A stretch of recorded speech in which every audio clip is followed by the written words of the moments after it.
നമ്മൾ മരിക്കാൻ കിടക്കുമ്പോൾ നമ്മുടെ ചിന്തകളൊക്കെ നമ്മൾ ചെയ്തു പോയ അബദ്ധങ്ങളും നമ്മൾ ചെയ്ത നല്ല കാര്യങ്ങളും ഒക്കെ അങ്ങനെ നമ്മുടെ കർമ്മങ്ങൾ മാത്രമായിരിക്കും നമ്മുടെ കൂടെ ഉള്ളത്.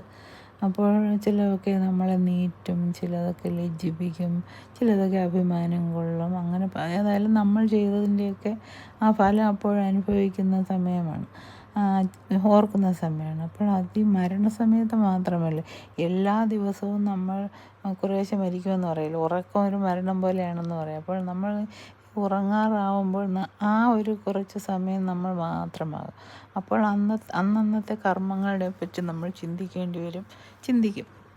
ചെയ്തു പോയ അബദ്ധങ്ങളും ചെയ്തു പോയ നല്ല കാര്യങ്ങളും ഒക്കെ ഓർക്കും. അപ്പോൾ ആ ഓർക്കുന്നതാരാണ്? നമ്മുടെ ജീവനാണ്. അപ്പോൾ ജീവനിരുന്ന് പുഞ്ചിരിക്കുകയും മനസ്സിൻ്റെ മനസ്സപ്പോഴും ആക്രാന്തപ്പെട്ട് വെളിയിലോട്ട് അലയുകയായിരിക്കും. അപ്പം ജീവനിരുന്ന് പുഞ്ചിരിക്കും.